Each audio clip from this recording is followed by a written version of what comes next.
Hoy tengo el placer de entrevistar a uno de los mejores fotógrafos que conozco, a Peter Coulson, un fotógrafo de Australia, le conocéis todos por sus imágenes, y hoy le tenemos de nuevo en España y tengo el placer de poder hacerle una entrevista personal con las preguntas que vosotros habéis hecho a través de Jon Hernández Education. Vamos a ello.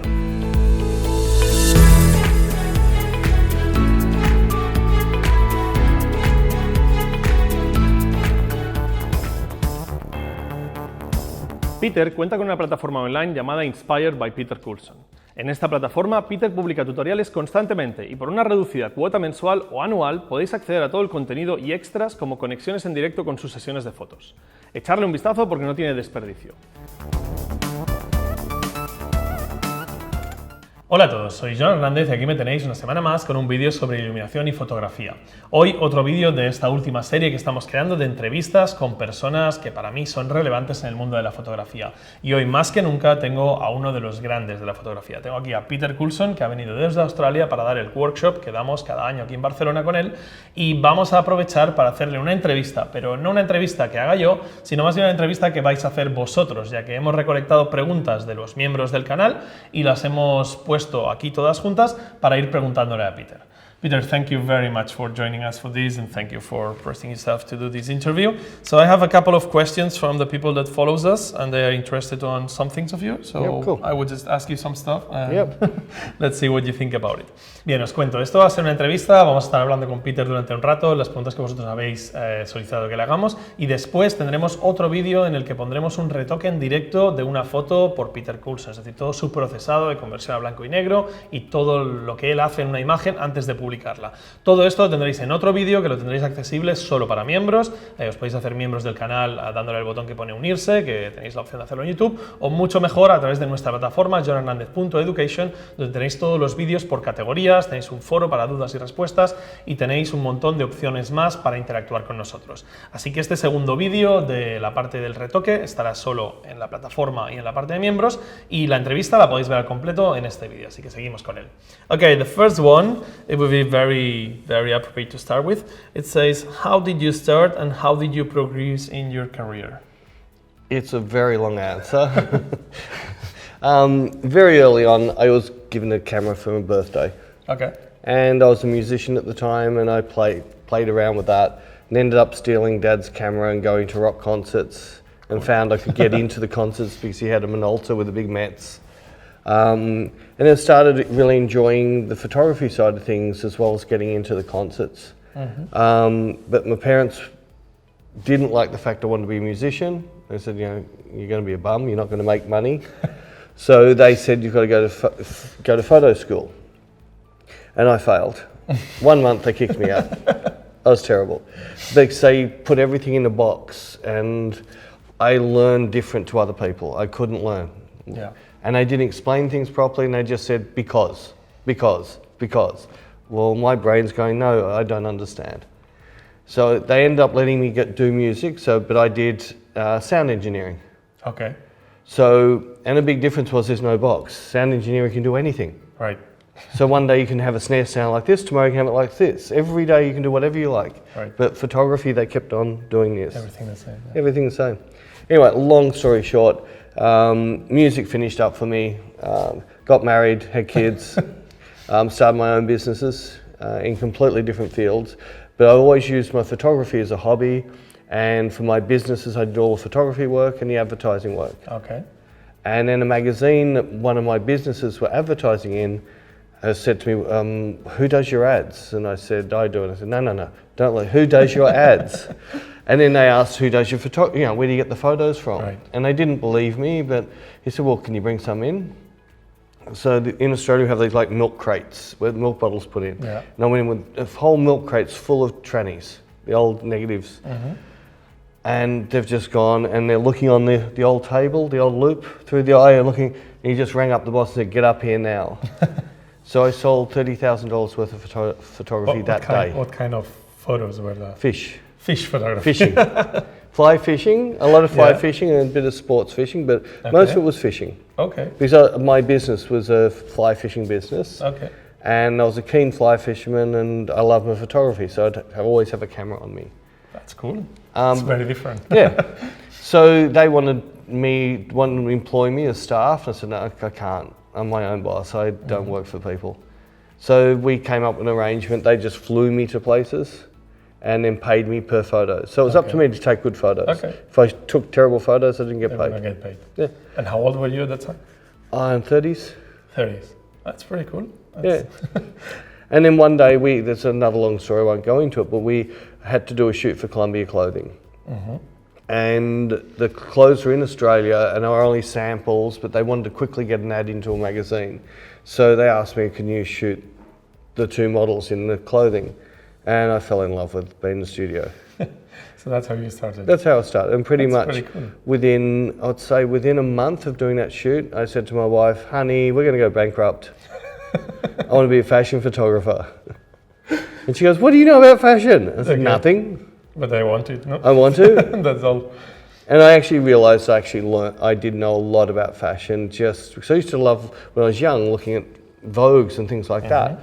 So yeah, I got a taste of it and just fell in love with it and fell. That's a great story. That's a great story. I should maybe make a movie about it. All right. So let's go with the next one. That's interesting as well. What were your sources of inspiration? Look, I get inspired by everything. I get inspired by music, movies, and photographers, and art as well. And I got inspired today. I saw someone do something that was, that was so cool. And that'll sit there, and that's going to be a photo one day. Right. But in photography-wise, Helmut Newton, his storytelling and his black and whites, the amazing way he could tell stories. You know, the one picture had so many stories in it. And then you've got people like Peter Lindbergh with his beautiful emotiveness that he gets in that cinematography, black and white feel. That's definitely your favourite photographers. They're up with my favourites. So look, I love Irving Penn and Avedon and all those, great. So you can look at all their work forever, but I would say the 2 that really sit the strongest would be Helmut Newton and Peter Lindbergh. Definitely. Yeah. Big ones, that's for a reason. Okay, let's go with the next one. What do you think that makes your photography different? Black and white these days. Everyone in digital wants to shoot colour. In film, we always shot black and white. But for some reason, I think that's one point. But the other point is, I want more to an image than just a pretty girl or just a pretty scene. And I'm trying to tell a story. And if it's just a portrait, I have to tell a story with the eyes. So I work so hard to try and get something to come out of those eyes that get you, what's she thinking? Right. But do you have the idea of what you want her to tell you, or it's more about like getting something interesting and then let the people that views the photo to get their mind blowing? Some of my stuff, there's a story behind it and I'll build that story into it.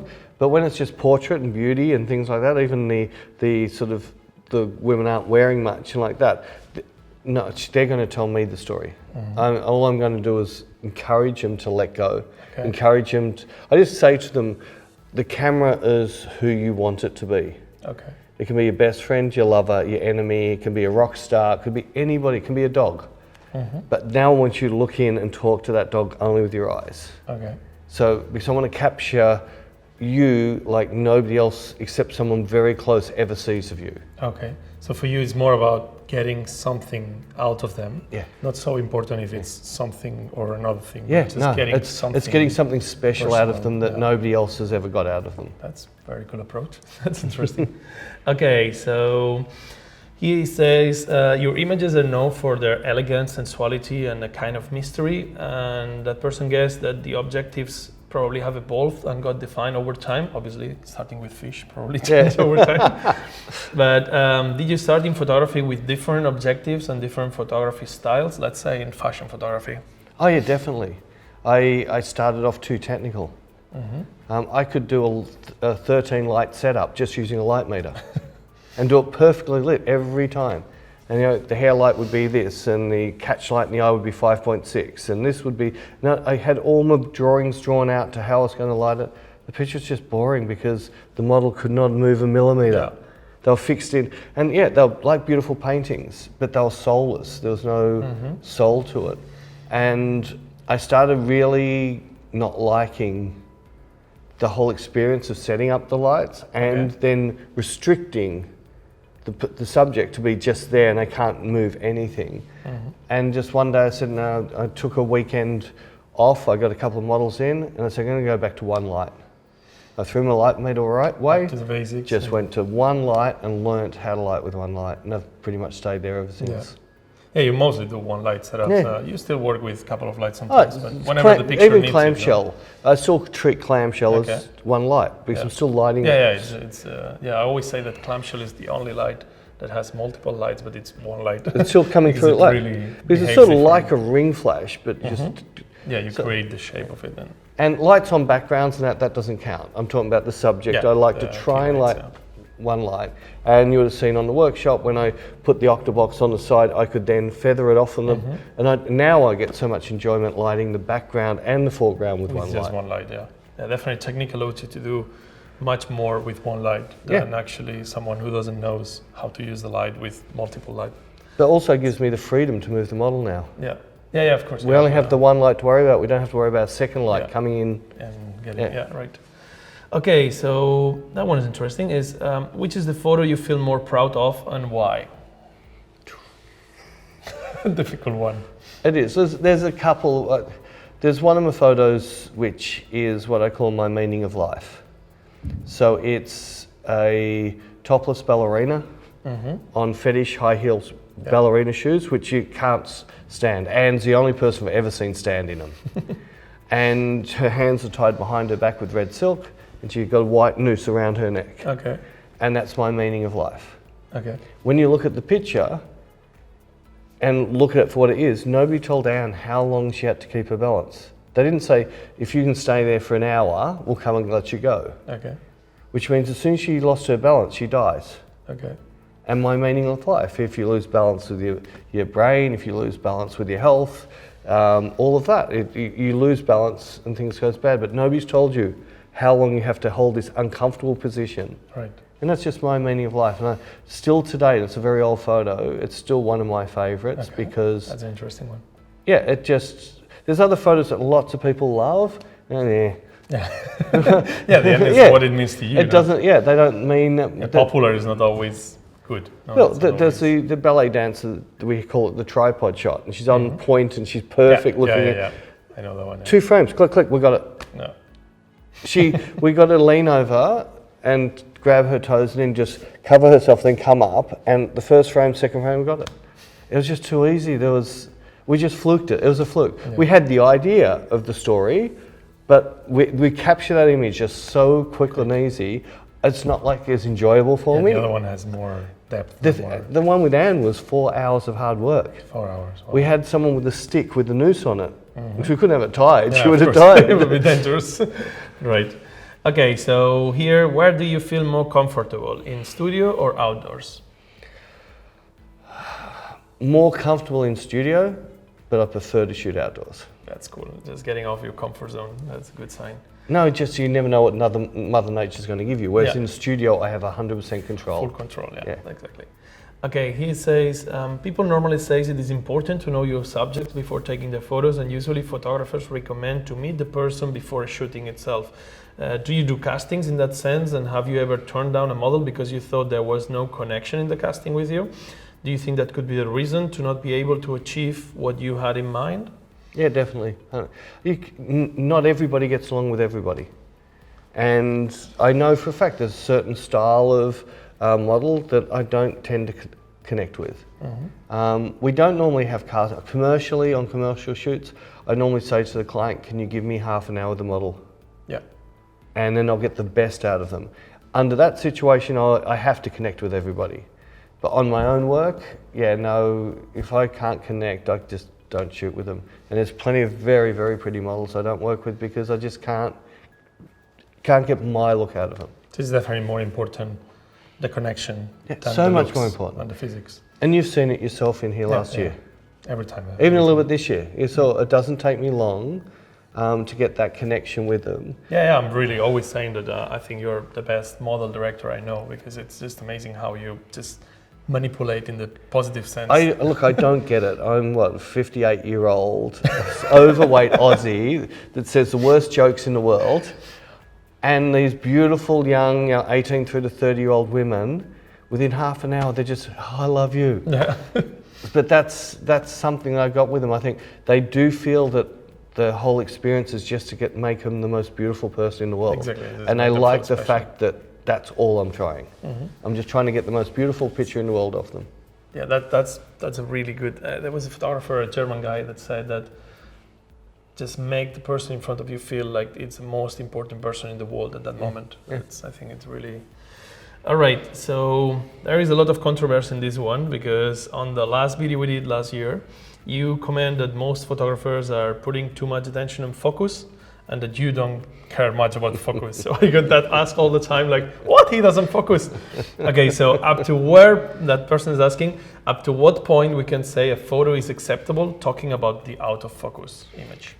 One of the people who did the workshop had it completely out of focus and looked amazing. There is no point. It's what the focus. If I'm looking at my little thumbnails and they look great, I'm going to use it. No matter how it is when you zoom in. No, it really doesn't matter. I'm not looking at a photo as a photographer because photographers do not buy photography. That's right.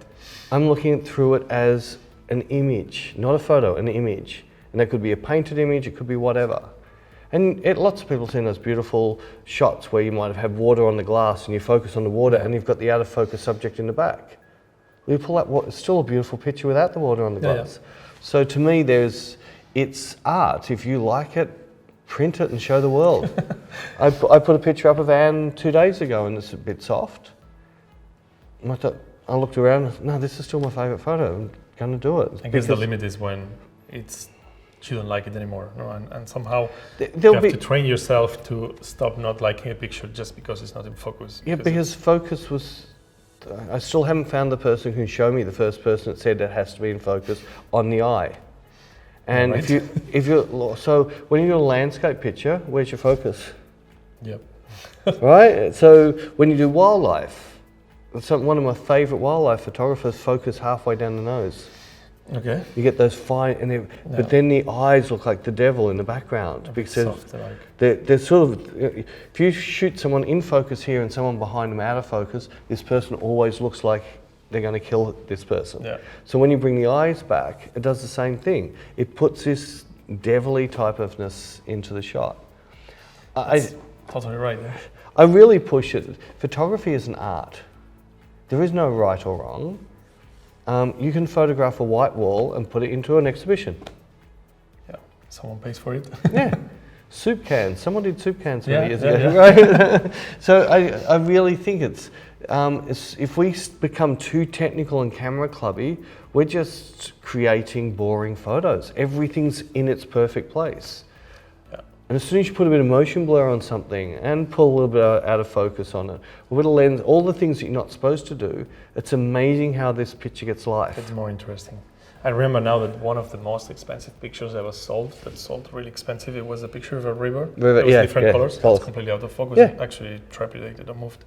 So, yeah. Well, the very best thing that I can push is that you've just got to create something that captures someone to look into, and not look at it as a photographer. Look at it how the rest of the world who are not photographers look at it. That's a good advice.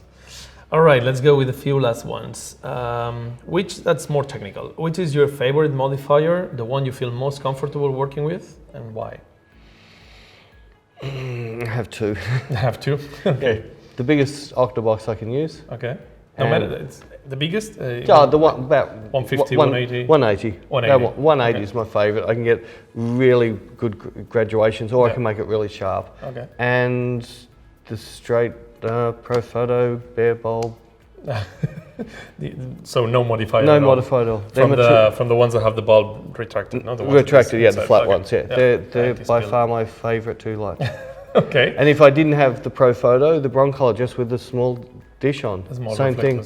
Because they are kind of opposite, so it's kind of curious they're your favorite because they are the extremes, like a really, really soft and evolving light and a really harsh light. But I can make a harsh light soft and I make a soft light harsh. So, but they're the most used lights in my studio, and the amount of beauty shots I've used the bare bulb on, people just shake their head and go, no, you can't, it's too soft. That's cool. That's great. Okay. So, what is the focal length you will recommend for portrait shot? Comes down to everyone's own personal style. Okay. I tend to sit around the 85 to 150. In equivalent to full frame? No, that's equivalent to full frame. Okay. The 135 I love. Right, that sort of range is where I really like to be. Okay. But I've seen there's a Russian guy, I can't remember his name, I saw him on 500 pics, he shot all his portraits on 35 and amazing. There was a German guy as well, Scholler or something like that. He used I to can't shoot like remember. Obama and stuff, and he always looks with 2 strip box in the front and makes these special like 2 lines on the eye, and he should like really distortionate. Now this guy was just shooting beautiful Russian women in just beautiful houses and that. Everything was 35mm, it was just to die for, it was beautiful.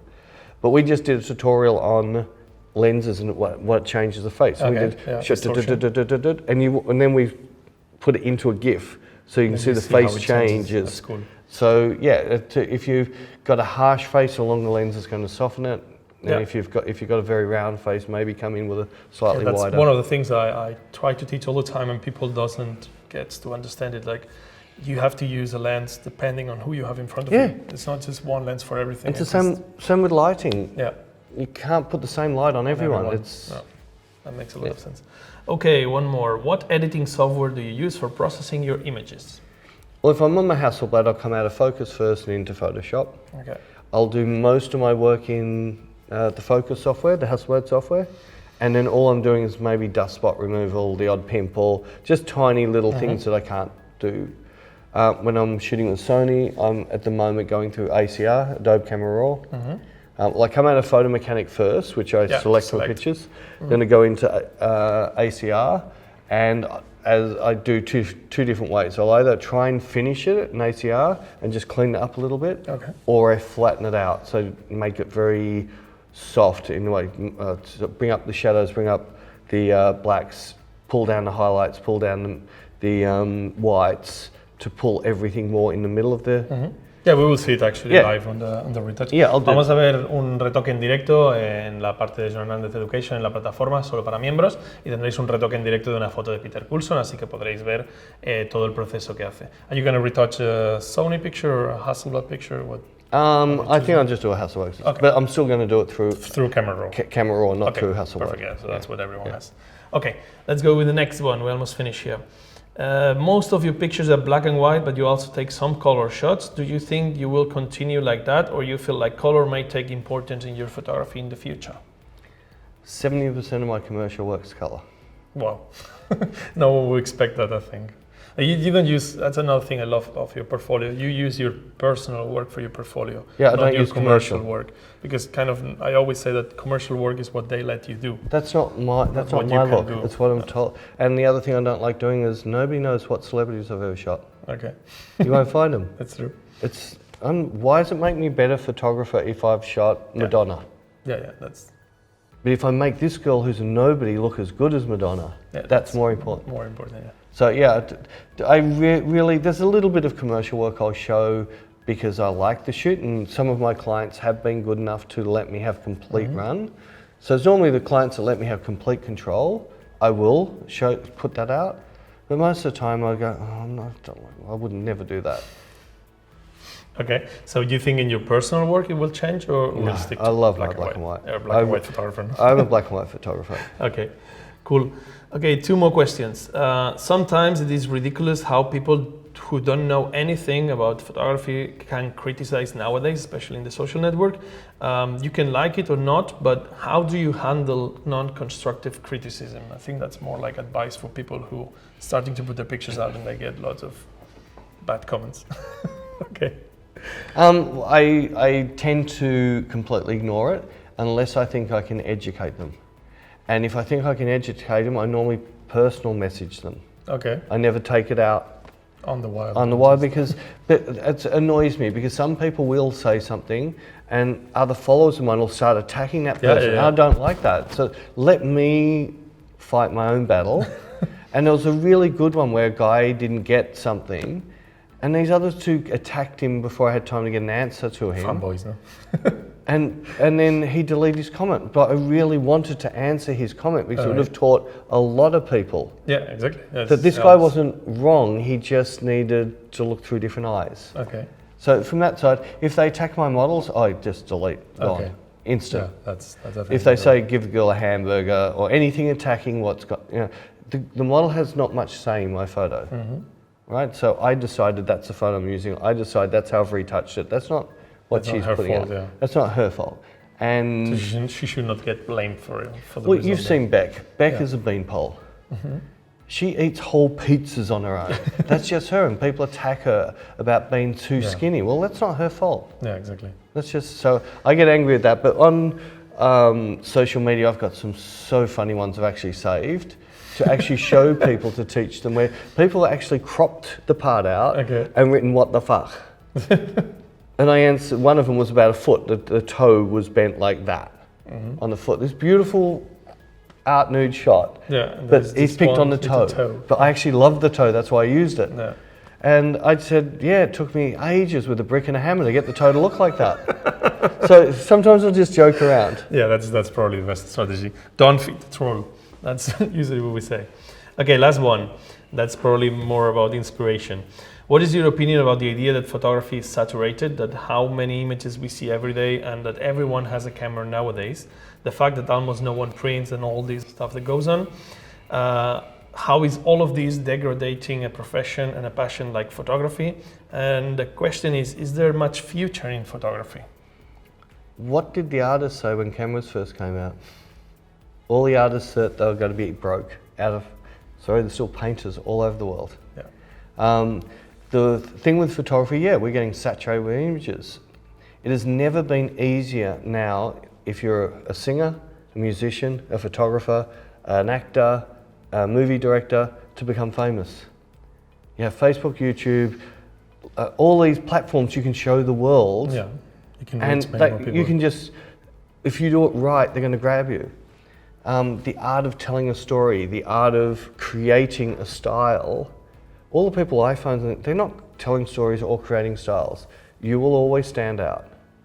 My whole aim with every photo, it doesn't always work, is to be that photo in the magazine you don't really want to look at. You're bored, you're sitting at the doctor's or something like that, and you just get stuck on it.